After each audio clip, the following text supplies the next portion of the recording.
going on here. You got. All right, guys. Well, welcome, Tom. Tom, take it away. Welcome to the show. It's another great Monday here with the Ask Joseph Land Insiders Club show. We've got a great group of audience that's participating and some amazing stuff that you guys haven't heard about going to be shared on the show today. So without any further ado, I really want to welcome and introduce the man of the hour, Mr. Joseph Land. Well, thank you so much, Tom. And as you guys know, Tom is a media expert, and he's been such a blessing to Jennifer and me, and as we're trying to create our brand online and to teach people what we know. You know, so many times in this particular part of the industry, I see so many people selling things to people at exorbitant prices, and they really have no experience in what they're selling. And what I've decided to do in all this process is give away what I know. The Lord has blessed me, and I've been able to build 2 large companies, and working on the 3rd one. And so the Insiders Club is my passion. The Ask Joseph Land show is my passion, because I'm constantly reading, constantly networking with entrepreneurs, and constantly learning things that I can share with people to help them get a better, faster start on building their business or just being a better person. And so that's the mindset I come from. I come from a mindset of authenticity and having really done what I tell you I'm doing. And so many times in life, you know, that's not the case. But today I'm very honored to have a dear friend of mine who's built a lighting company back in the day. And it's just fascinating when I talk to people like Tom Armour on the phone today, and Tom and I are doing some things to this day, but and actually we're looking at a company together. But Tom is probably one of the best operators I know of taking a concept and developing it, and not hearing no. You know, so many times when you build a business, there's so many people that tell you no. No, you can't do it. You know, no, I'm not willing to help you. No, I'm not willing to finance it. No this, no that, no that, you know. And so when you're an entrepreneur, you know, no doesn't mean no. It just means not right now. And so when you tell me no, I don't pay it any attention, and neither does Tom Armour. So without further ado, I want you guys to meet one of my dear friends and a fellow entrepreneur, and a guy who is just got an amazing skill set with marketing and relating to people. And Tom Henderson, I know you know Tom Armour for a long time, and we've seen a lot of growth and a lot of things that Tom has done to really benefit a lot of people. So Tom Armour, welcome to the call today. And I want you to tell everybody about what you did with your lighting company, and I think your biggest client was Disney World. That's pretty fascinating. So welcome, Tom. Great to have you on. You're muted. All right. Am I unmuted now? You're good now. Okay, cool. Yeah, thanks, Joe. It's a pleasure to be here, and really honored to be on here with you. And it's exciting. Yeah, Disney was one of my largest clients. My biggest claim to fame there is the little flashing lights in the trees that look like fireflies, and the electric light parade. If you saw the electric light parade, any version of it, whether it was in Tokyo, Florida, California, or in over in Paris, I did all 4 of those parades. So that was kind of my thing. You know, there aren't that many people who specialize in lighting on parades, but we did. So there you go. So that was good.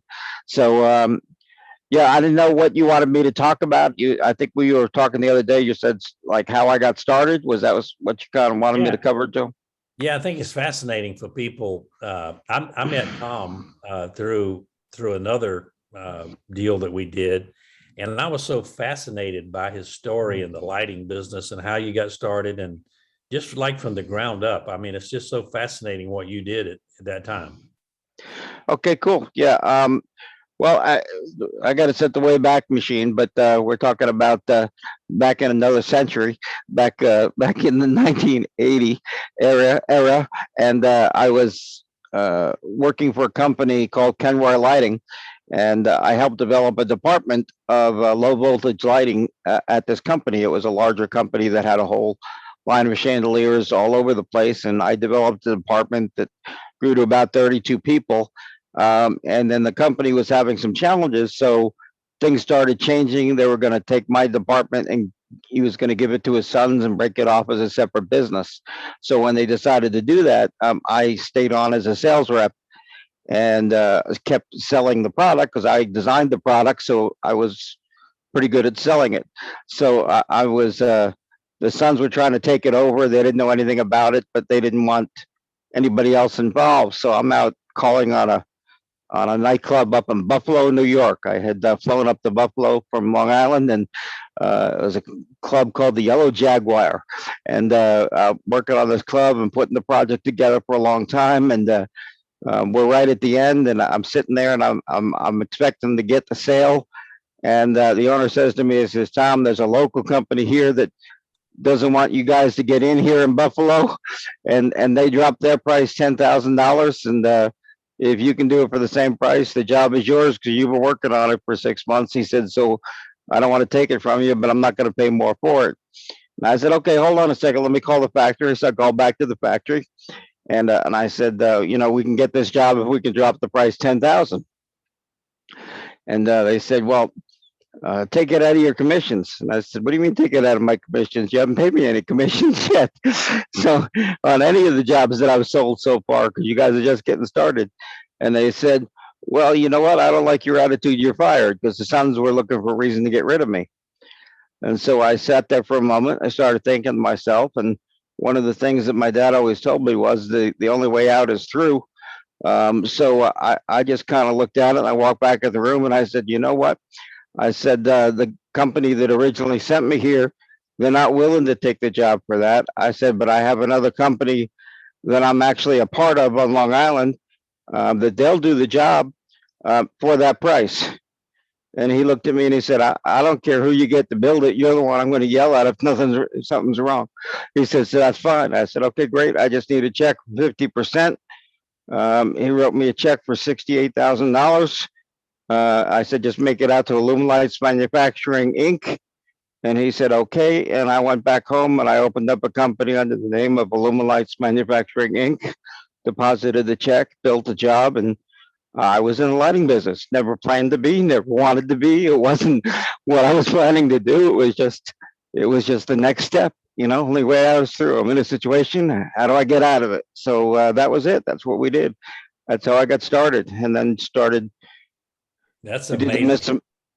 did the Miss America pageant, and that kind of set us off on a whirlwind because people started knowing who we were and what was going on. And I landed a small job for It's a Small World down at Disney, which got me in the door, and then just kept working with them. And I probably did like 80 projects. It was kind of funny. It's like I stopped doing the lighting over 10 years ago, and I still get calls from Disney now asking me to do stuff because we took care of them and did things that no other people did. So you take care of your customers, cultivate your customers. They stay with you even after you stop doing it.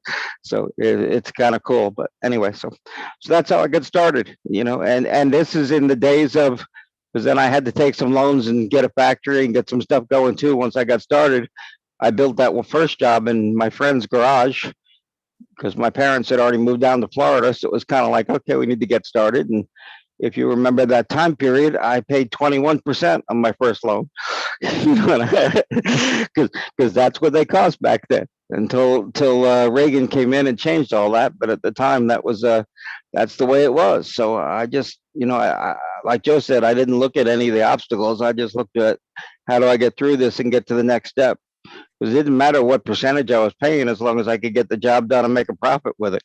So, just had to build that into the job and move on.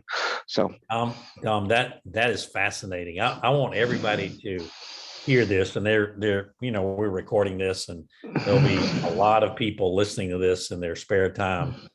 And your story is so encouraging. But think about this: Here's a guy who is really working hard for another company and quotes a job. The company's not willing to bend and ends up firing him from his job. Now think about it. Now most people will be discouraged and depressed. And so what did he do? He just started his own company. That's pretty cool, isn't it? And so, man, I tell you, that gets me fired up when I hear stories like this. I wanted you guys to hear that. But so what did he do? He just started his own business. And did you hear what he said? Remember me telling you guys in the 80s? I mean, things were, interest rates were high, man. I mean, I was paying 22% for truck equipment. Now here's a guy confirming that in the lighting business, his line of credit, he was getting a 21% interest on a loan. Now, there were many days when I went home paying 22%, saying, how in the world am I going to make it, with these kind of interest rates? But, you find a way. And that's what Tom Armour did. And goodness gracious, look what the good Lord dropped in his lap, Disney World. Do you think Disney World uses any lights? That was an amazing story, Tom. Keep going, man. Well, and Disney came the same way. I got a lead on a job and I called in and found out about the job. And then I set up an appointment with the guy that was running It's a Small World at the time. And all the work at Disney back in those time periods was done at night because the parks were open during the daytime. So I got an appointment with a guy at 10 o'clock at night, got to get in the back gates, go down into the underground city and kind of learn the lay of the land there and how to get in and out of it through the parks. And then went back in a couple of weeks later and just walked downstairs through the front gate, as a guest, and started calling on a lot of the different people there. And that's how I got a lot of my work with Disney, was just cold calling them, because people didn't do that with Disney back then. So I was actually showing up and asking for the work rather than having to go find it. So it worked out really well for me. You don't get if you don't ask, so the whole thing is go there and ask for the jobs. And I got lucky because while I was working on It's a Small World too, that's when 𝐉𝐻𝐶 was in full swing. And I was able to pick up 3 pavilions over at 𝐉𝐻𝐶 that we did all the lighting on. And so I just kind of moved to Florida myself personally, even though the factory was still on Long Island at the time. And then after we got 𝐉𝐻𝐶 open, then I moved everything down to Florida. So. Yeah. Somebody just put in the chat, you don't get anything if you don't ask for it. I think that's a great takeaway from your story and what you're saying, Tom. But I'm sitting here. I remember taking my children to It's a Small World at Disney, and now we're taking grandchildren and things there. And I'm sitting here thinking about all the lighting they use at Disney World. What a great idea you had to get in business with them, because man, they use a lot of lights. Yes, sir. That's amazing.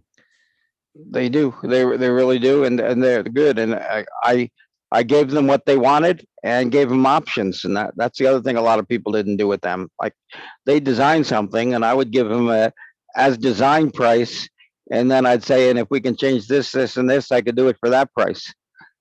And you know what? 70% of the time they wanted it as designed, and we're willing to pay the price. Yes. But they liked the fact that I gave them an option. Yes. If you know what I'm saying. So I said, here, I can do it exactly as you do it for this. I said, but if we can change this and this, I can drop the price, because that makes this easier to manufacture. And as I said, most of the time they said, we'll pay the full price. So they like that. So it's amazing in a business. I talk about adding value. What value do you add with your business? And so you are adding value to Disney's whole scheme of things, because number one, you were solving a headache for them that they wanted solved. You were a vendor who was able to solve, and then you were giving them other alternatives. If they did it this way, they could save money. And so you bring a lot of value added to the table. I use the example of Uber. I mean, what did Uber do? They added value, to our society. And anytime you have a business that adds value, you're going to be very successful. And that's what you did, Tom. you're adding value to their theme parks. And not only did you do business with Disney, you expanded into 𝐉𝐻𝐾𝐇 as we're building 𝐉𝐻𝐾𝐇 Center. So that's fascinating for me to hear. And I hope it's fascinating for our audience to hear too, because here you have a guy who's been very successful in his life, who's telling you how he did it. Tom, any tips for people wanting to build a business today, or anybody who's wanting to get out there and do something different? What would you tell someone? Well, I would tell somebody to find something that you enjoy and create a niche in that business, because lighting business is vast. There's many different areas. I created a little niche in that industry that we became known for, and that's what we went after. And then I service customers, and I designed products to come out with that people needed, because I'm calling on architects all the time now for stuff and working with architects for Disney. And I would just ask the simple question, hey, what is it that you said if somebody would design this, I put it in every project I have, but nobody seems to get it. And all the architects would say, well, if I could get a light that would do this or do that or do this. And then if I got 3 or 4 guys to agree, then I'd say to another one, if I designed a light that did that, would that be something you could use? And they go, yeah, man, if you designed that, I'd use that on everything. And so every product I ever came out with was successful because I designed what they needed, not what I wanted to design. Right. That's what I mean by adding value, guys. You hear that? That's brilliant. Tom, what would be your advice to someone who wants to start a business, and maybe, what are some of the things that keep people from being all they can be? Fear and things of that nature. What would be your advice to someone who's listening to this call, who would like to be an entrepreneur like you, or do the things that you've done? What would you say to them right now? What would be some of the tips you would give an entrepreneur or a new person wanting to start a business? Well, the biggest thing I said is don't be afraid to ask. I have a friend that he got into commercial real estate because he wanted to do some stuff, and he asked the guy to sell a building to him, and he didn't have any money, didn't have any deposit. He said, but if you do this, I'll pay you extra money. And the guy was willing to work something out with him where he stayed on the thing, and he got his first building going. And then when it was profitable, he paid it off, and then he bought another building. And last time I talked to him, I think he owns 25 buildings now. So he got into his first deal where he got the owner to finance it for him. So don't let money stand in your way either. There's somebody out there with money that will finance you if you just get going. So work the deal, figure it out. How do I get it done? I have other people I've helped raise money where they got somebody to stay in a deal, where they're selling them a business, stay in it, stay on the paperwork for 2 years, and we'll do a buyout agreement with you. And then we can finance the rest, get 80% of their money through financing. And the 20% you're not putting down, you can get the original owner to hold out 20%. And if you do it as a loan after the fact, then it counts as assets when you're doing the deal with the bank instead of a liability. So there's ways to arrange things and make it happen. Don't let money slow you down. Figure out the deal and put it together. They're not all going to work, but if you keep doing that, you're going to get one that does, and then another that does, and you're going to do great. That's smart. And there are all kind of ways to structure a deal, as you're saying. You can make something happen if you have the desire to do it and have the desire to win. That's it for sure. So guys, I want to open up the call right now. Are there any questions? Any questions you might have for myself or Tom? As I say, Tom Armour is one of my close friends, and I talk to him 3 or 4 times a week. And we're looking at a business right now that we're thinking about acquiring together. And so just honored to have him on this call today. He understands money. He understands how to do the deal. He understands what it takes to be successful in the business. And as I say, he and Tom Henderson, I go back a long way. And we've seen each other have some great success. And Tom, I'm honored to have you on the call today. So any questions for Tom today? Anybody? Shane, go ahead. Thank you for your presentation. It's so inspiring. I have a question about that moment when you went to close a deal in New York and you found out that you just got fired. And how were you able to just pivot totally in that moment? And it's like you were an improvisational actor or something, that you were just able to have the presence of mind to go and make a business out of thin air and run with it. Tom, that's a great question. Yeah. And I wanted to not to answer that question for you, but I'll give you a for instance, Shane. Uh-huh. When I tore my rotator cuff and I realized that I was not going to be able to fulfill my dream of playing baseball for what I thought was my entire life, man, I was depressed. I was discouraged. And it took me a little bit of while to get over it so I could get going and get another dream and do something different. Tom, how did you feel when the guy said, not only am I not going to cut my pricing to help you make the sale, I'm going to fire you from your job? What were you thinking? Well, as you said, it was kind of like shell shock at the time.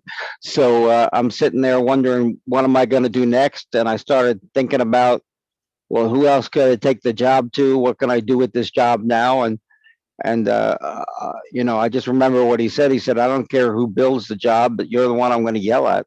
So I'm thinking to myself, okay, I'll just build a job, because I designed the production lines and the lighting that we were selling anyway for the other company, so I can do it for myself too. I just didn't even have a place to do it at the times.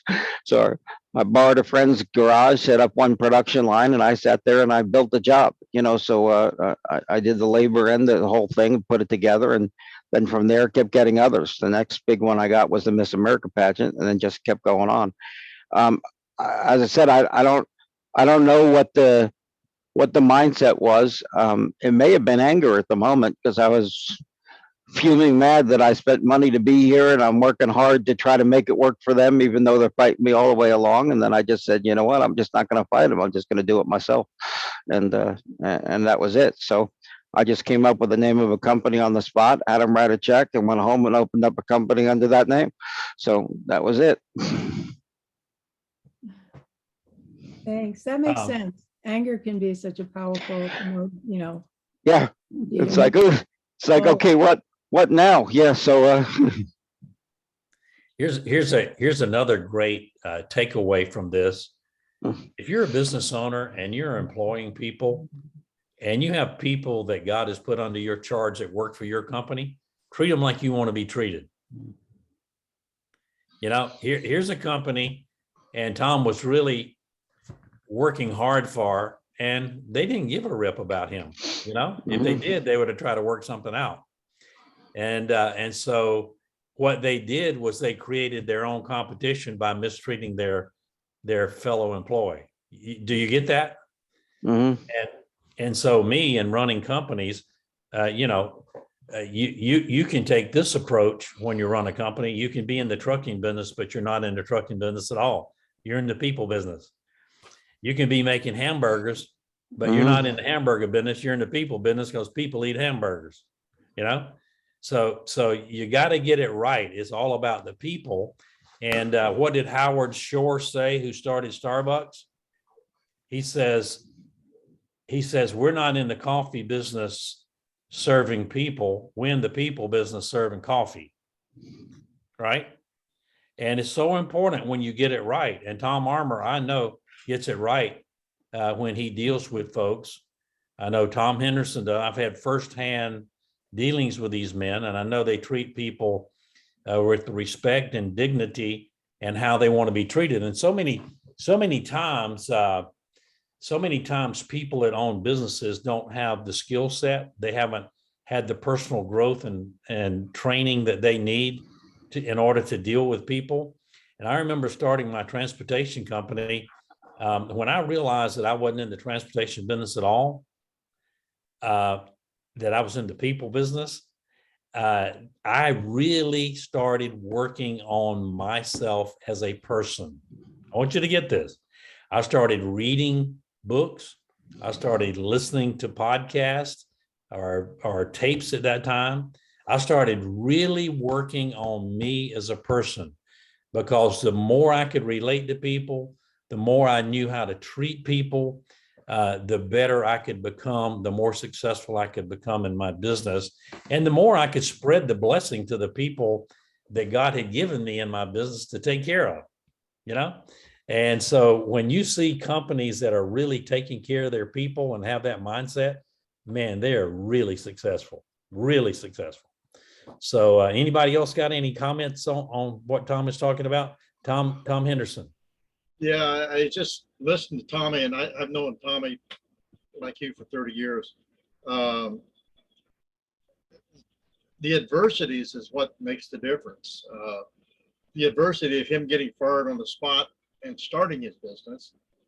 You with sports, if you hadn't had something happen to you, you'd have never gotten into the trucking business. My daughter 10 years ago got laid off from a company she was working for. Her husband at the time was selling embroidery machines. So she got laid off from work. She went to talk to her mom at her work, said, I just got laid off. She said, well, your husband sells embroidery machines. Why don't you start an embroidery business? 10 years later, she's doing an embroidery business out of her house, doing $500,000 a year in business. If she hadn't gotten laid off, she would still be working in a factory. So it just, adversity is the beginning. Sometimes it's not the end. And sometimes we need the adversity to achieve our greatness. That's right. We'll have to do Very lunch true. sometime, Tommy. Say it again, sir. So we'll have to do lunch sometime. You still in Celebration area? Yeah, I'm actually not in Celebration anymore. I'm in Dr. Phillips, but pretty much about 3 miles away. I've been in a 5-mile radius since 1980 when I moved down here. So yeah, I'm in the same area. Now, I'm going to be over this weekend. I got a vet over there, Elevate, for the weekend. May give you a buzz. Sounds great. We'll get together for lunch soon. You guys That sounds exchange fantastic. numbers in the chat. Paul Joseph, welcome to the call today. Thank you, sir. How are you? Good. Paul, great to have you on the call. My friend Tom Armour's been talking about how he started a lighting business and how he became very successful with clients like Disney World and Epcot Center and all of that. I know you're starting a business. Paul Joseph is a dear friend of mine. He lives in Canada, and he's starting a business. And last week I told you that Paul was starting a business and somebody tried to knock off his concept. Paul, we're all sitting on pins and needles, brother. Tell us how you handle that. Oh, most definitely. So I had a 1 second here. I had a dual con.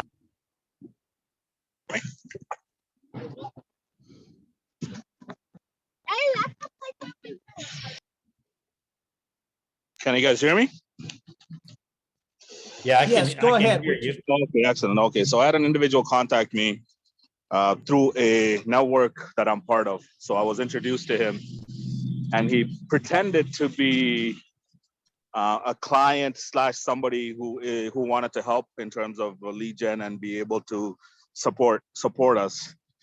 And he gathered some information. I passed it over to him, and then later on, he and a partner of his copied the same business, went back to the individual that had introduced us, told them, well, I want to work with Paul, but at the same time, I had another individual and another friend who was already looking at starting the same business.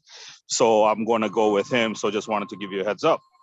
So then I later found out as they were launching the business, I looked at the website. I'm like, okay, this is odd, because it's the same individual that had contacted me, wanted to be a client as well as wanted to help us. And, I went through the website. When I went through the website, every single word on that website was the same as ours. Like it was literal word for word. There was no insight or any thought process put behind the whole process. I guess they just wanted to launch it on time, so they figured, you know what, let's just copy everything Wow. word for word. And when I say word for word, like even from our pricing structure to how we onboard clients to our onboarding form, everything was exact replica, except for they changed their business name onto every single part of where we had our business name in it. And I later contacted the individual in a group message with the same individual that had referred me to him. So so I went about addressing the issue. I'm like, this is hey, so and so, we thank you. I'm glad that you are starting a business. I wasn't sour about the situation. Competition is whatever. Everybody's somebody's going to copy you regardless. I addressed it like that. I'm glad and I'm happy that you're starting a business. Congratulations on your new venture, but I do have some concerns regarding your website. Seems like every single concept and every single content on your website is an exact replica of our website. So I highly suggest that you guys either take it down or change your content immediately before we have to spend additional resources to get it sorted. At that point, I could have addressed it, differently. I could have, went about, being mad about the situation. But, at that time, it was just after the previous week, Joseph Land's message where he was talking about, forget about the past. Don't hold anything about the past. It's all about the future and all of that. So to me, that was just a turning point in how I was going to address the situation. They immediately ended up taking it down. They were supposed to launch in May. I guess I kind of threw a curveball at them, and they'll probably be pushing it further down. So that's how that transpired. And I told them, I'm like, I lost credibility, like you lost credibility with me. So I suggest you guys fix it before you lose credibility with the open marketplace. I think that was enough for him to take it down and address the situation. Amen. So guys, you got to vet everything. When you're building the business, you got to vet people and you got to vet things. And that's why it's so important to have somebody like me looking over your shoulder, because I've seen it all, I haven't seen it all, but I've seen most of it. And when you have a great idea, Paul has actually two great ideas.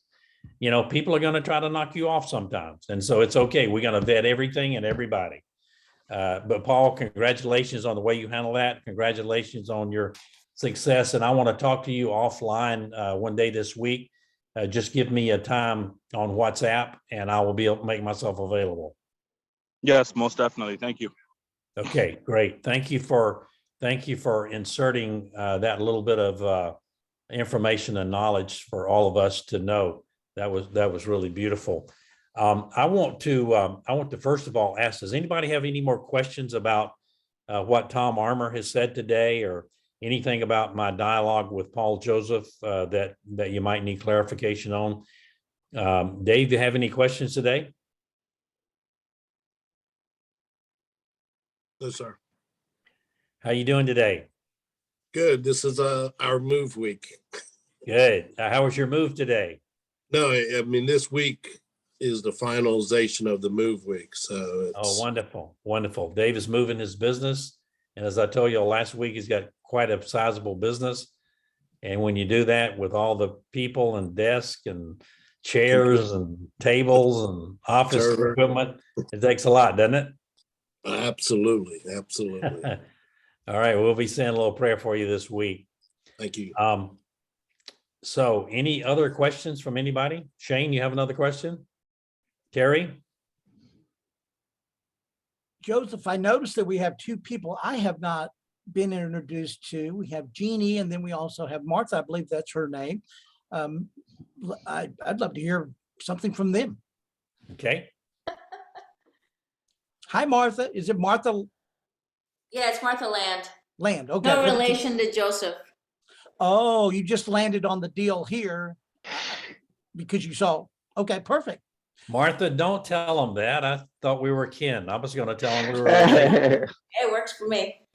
No, I'm on here because of the Patriot and the Llama show and so forth, and I've just never, and then I'm friends with Jeannie as well, right below, and so I just know that there's a lot to learn, and I'm just happy to be here, Great. and I'm probably going to be joining the private membership club too, because I think along with everything else, spirituality and all that, the wealth, we have to really kind of put all our everything in line. Yes. Yes. So true. Well, thank you, Welcome- Martha. welcome to It's the it's show. an honor to have you on the show today, and thank you. And Dr. Jeannie Grace is becoming a very dear friend. I'm very excited about what she is doing. She has been serving people in the health industry for so many years, and now she's getting ready to, let's see the word I want, automate it. Is that a good word, Dr. Jeannie? That's part of it. Yeah, I believe so. Yes. Just say hello to everybody and tell us a little bit about what you're doing and what you and I are talking about offline. Okay. Thank you for having this, Joseph and Tom. It's nice to meet you. And hello, everybody. So yes, almost 30 years I've been in the integrative medicine and Chinese medicine, private practice. And I did move from California after 20 years, talk about adversity. Leaving there and starting anew here in Florida was quite challenging. I did free talks at the library and just to have people get to know me and whatnot. But now I've been in private practice here for 6 years. And I'm really ready to move into an educational platform. All my mission, my goal, my passion is to empower people with their own well-being, taking charge of their control of their own well-being.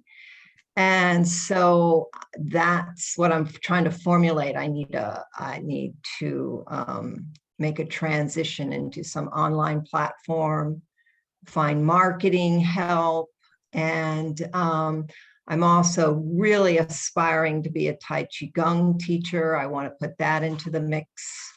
And I have some product ideas as well. So a lot of big changes coming up. I'm excited about the product ideas as well, and branding your own products. You and I talked a little bit about that. I want to talk about that further because I really think that has a lot of legs as well, because I know what you're doing for people. And so thank you for telling everybody a little bit about what you do today. Thank you. And put your information, how people can contact you down in the chat. What I'm doing here with my Insiders Club is I'm creating what I call our own economy. And I encourage all of you to do business with each other. Terry sell tea, and a lot of people are buying tea from their company. And so that's just how it works. And just so cool to have everybody on today. I want to switch now. Every week I think about what it is I can tell you that has really helped me in my business career. Now, I am a proponent of you getting the proper amount of sleep. I want you to hear that first and foremost. I used to think that I could operate on 3 or 4 hours of sleep, and I was really a he-man for doing it. And, I was really doing something great, when in essence I wasn't. And I realized today that I need a proper amount of sleep so I don't make emotional decisions. But I'm going to tell you why I think I should wake up early in the morning at 5 a.m. Would that be a good thing? Would you like to hear that? Why should I wake up early in the morning at 5 a.m.? Now, I know that I operate now with about 7 hours of sleep. So I go to bed at 10 o'clock at night. I'm asleep at 10 o'clock at night. I try to be. Not every night, but that's my goal. And so why should I wake up at 5 a.m. in the morning for my business? Here's the first thing I thought about. Number one, I got no interruptions at 5 a.m. in the morning. Nobody else in the house is up. I don't have any phone calls. I don't have anybody wanting anything. For those of you who have small kids, they're still asleep. 5 o'clock in the morning is a great time to get something done. All right. So no interruptions is my first thought. The second thought is when I read, I'm reading, the book I'm reading right now is called The Way of the Seal, by the Navy SEALs, by Mark Devine. And it's fascinating because what I hear him describing in his book is the secret of most successful people I know is they get up early and man, they get after their day. And so that's number two. Most successful people I know are getting up early and they're getting after their day. The third thing is when I'm up early and working, I'm less likely to procrastinate about what it is I need to accomplish in the day. I get up in the morning early and I'm very structured for the first couple of hours, getting ahead of my day. And so the third thing, I'm less likely to procrastinate and put something off. The fourth thing I thought about was getting up early for me just builds discipline in me. And, from 5 till about 7 with me is the most productive time of my day. And it gives me a time to do my spiritual time. It gives me a time to plan my day. And also after that, it gives me a time to work out early. So a lot of times I've been up early for a couple hours, planned my day, done my devotional, worked out for an hour. And by 8:30, I've done all of that, right? Because I've gotten the proper sleep at night. And so the fourth thing I would say is it builds discipline in me and it gives me time to exercise early in the morning and get it over with. The fifth thing is I feel like that when I'm up early, I'm more likely to get a task done, something that I have to get done. I'm more likely to get it done if I'm getting up early. The sixth thing is I think it gives me personally a mental edge. I wake up early. I think waking up early for me gives me a mental edge. The seventh thing is I feel it builds momentum for my day that's getting ready to start. I've got the momentum going. And I know people that wake up at 9 o'clock in the morning and this and that, and that's good if that's for them. But by 9 o'clock in the morning, I got 4 hours on them already completed in my day. And so here's the last thing I want to give you. I was figuring this up. Here's the eighth tip with why I wake up at 5 o'clock in the morning to get my day started. It gives me an extra couple hours in my day. And when you take that times a week, that's 14 hours in a week, because I do it on the weekends too. And that gives me 728 extra hours in a year, or actually 30 more productive days than most people have in a year. That's pretty cool, isn't it? And so one of the things that you need to consider is maybe starting your day earlier for some of those reasons, and I'm sure you can add to them. But that's why I start my day early. That's why I get ahead of the process. And that's why my wife tells me, you get more done in a day than most people do in a week. You talk to more people in a day than most people talk to in a week. And she says, that's your discipline. And she said, I love your discipline, because every day you wake up early and you have things that you want to accomplish in your life, and you live a life of purpose that way. Isn't that cool? So I had to thank my wife for that compliment, but it's so true. I feel like that what I'm doing, it has a purpose, and that's the reason I wake up early to get it kicked off. But think about it. If you had 2 extra hours that you were up working and doing what it is you want to accomplish, you've created 30 more productive days in your year. And that's significant. And buddy, I'm telling you, give me that amount of edge and I'm going to win at everything I do. So I want to encourage you to be that way too. Any questions about that? Any questions about that? Shane? Not a question. I just want to say that when I do get up early, I've noticed all these things are really true. You know? Yeah. You have momentum and feel clearer, get stuff done that you've been putting off, and so Yeah. thank you for making that outline. It's really helpful. Yeah, and the key thing for me are there are no distractions. There are just no distractions. And there's not a phone call, there's not a text, there's not somebody asking me but I look at so and so, or someone within the household wanting my opinion on something. I'm up and nobody else is up, and I'm getting it done. And that works for me. Might not work for everybody. But again, I want to go back and tell you, I'm not depriving myself of the sleep I need to be healthy. I'm creating what do you call it? The circadian rhythm. I'm creating my rhythm in my body to take care of myself and accomplish all that I want to accomplish so that I can perform as an elite entrepreneur. Mhm. Or just like you were an elite athlete, there's certain disciplines that you go through to perform at a very high level. And so waking up early and getting ahead of my day and getting ahead of my clients and getting ahead of my associates and all of those things help me be more productive in my day. How's that sound? Terry, what do you think? Well, it's true. Carrie, loves to get up early and get going on her day.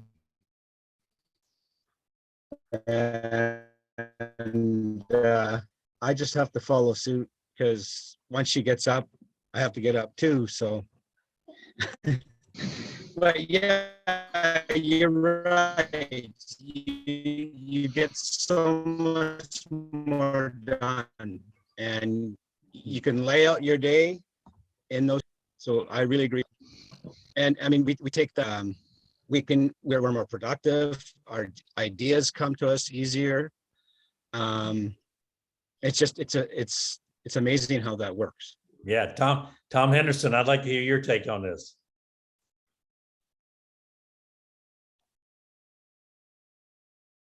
Working on it. There we go. Yeah, I like getting started in the morning fresh. Like you say, there's no interruptions. Then that sets the pace for the whole day. And I like doing a lot of stuff at night too before we go to bed. I like having things fairly organized so that when I do get up in the morning, I have an idea of what's going on. The worst thing I can do is think about going to bed and not having anything to do the next day. Kind of having a handle on it, but getting a fresh start in the morning, like you say, there's no interruptions. And I find that's my wife and I, a lot of times we do our Bible studies and stuff in the morning. It's a peaceful time and you're not rushed. Before 8, 9 o'clock in the morning, you don't have to be out doing stuff. So at 6:30, 7 o'clock in the morning, you can sit there and relax and do your worship and without being rushed or Yes, be able to be more relaxed with it. that's great. Thank you, Tom. I tell you, I want you guys to meet a really articulate, smart guy on this call, Mark Chua. Mark is in the Philippines, and Mark is such a blessing in my life, and he has some really great ideas always, and he is a man who gets things done. So, Mark, what do you think about what we're discussing today about waking up early? And I know you guys over there with the time change. Sometimes I'm talking to you, and it's midnight here. I don't even know what time it is there. All right, thank you, Joseph.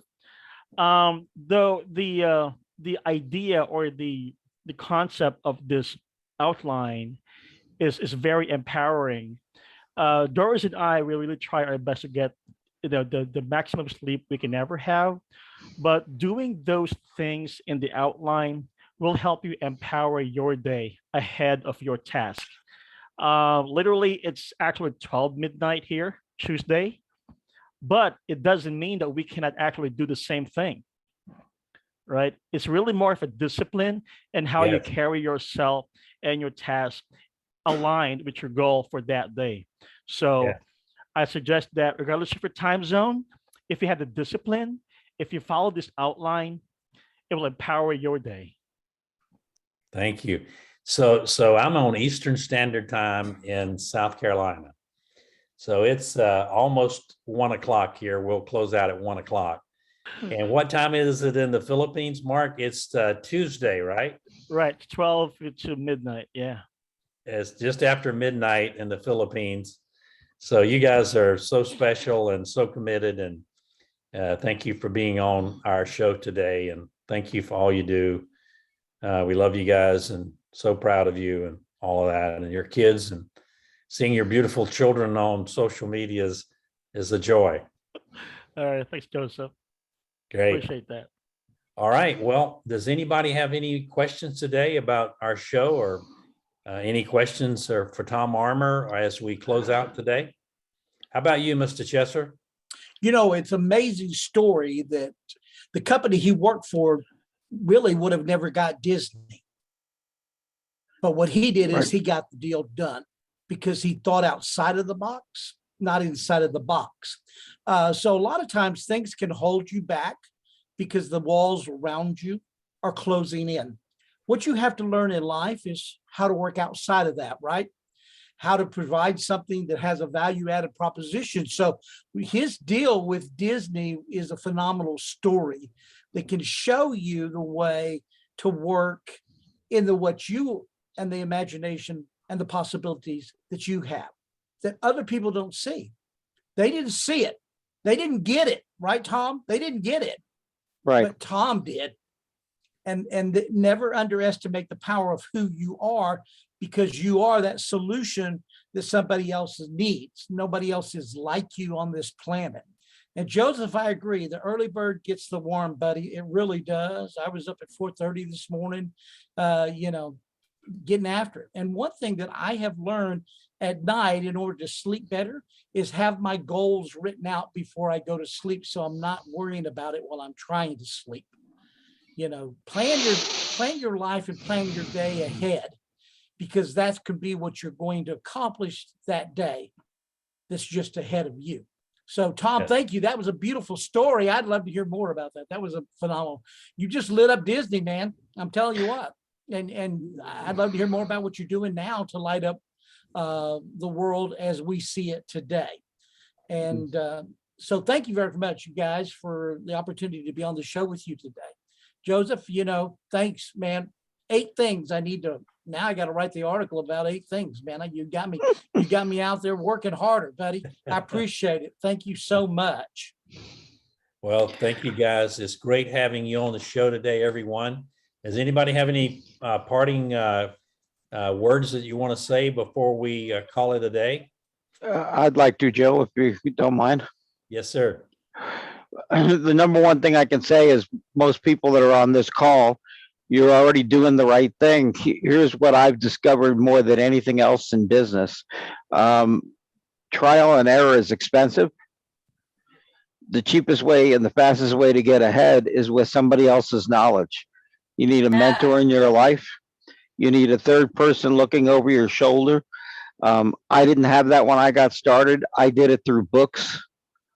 I read books about everybody in manufacturing because nobody I knew anything about manufacturing. So if they had anything to do with lighting or manufacturing, I was reading a book on them. And I read Firestone's book. And since he wasn't in the tire business, he looked at the tire business different than everybody else. And he was able to not have to have a week's backlog of rubber because he asked why they were doing it. And nobody knew, they just were doing it. Things that you don't look at when you're the one doing it all the time. You just do it like everybody else did. So it's important to have an outside perspective. I don't care what business it is. I don't care if you're opening up a car wash. You need somebody that's done it before that can help you. I found that later in my career with a customer that was 30 years ahead of me in the lighting business, and he became my mentor. I wish I had somebody like Joe Land as my mentor. So you guys are doing the right thing, getting involved with this, learning from other people that have been down the road before and can give you a third person perspective on what you're doing, because that's priceless and that'll save you a lot of time and a lot of money in your future. Well, thank you, Tom. That was really special, and I'm honored to have you as my friend and business partner. And I've learned a lot from you along the process too. Tonight, I do a special call for my Insiders Club every Monday night at 9 p.m. Eastern Standard Time. Tonight, I'm going to be talking about several things I see in our economic and geopolitical environment, food costs, different things that I'm going to be talking about, what I see coming. And so that's at 9 p.m. Eastern Standard Time. And then I'm going to ask you to help me with something. I got a pet peeve I need some help with.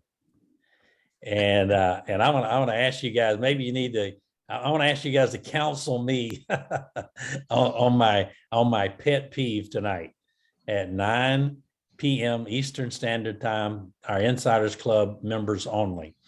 So God bless you guys. Thanks for joining us today here on the Ask Joseph Land show. It's been awesome to have you on, and awesome to hear all your comments and questions. And thank you, Tom Armour, for telling us about your business and how you created something out of something that was bad. You created something great.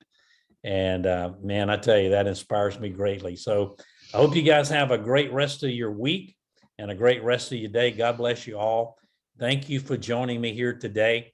And we'll see you here next Monday at noontime for the Ask Joseph Land show. God bless you guys. Goodbye, everybody. Thank you, Joseph, for your time. God bless you. God bless.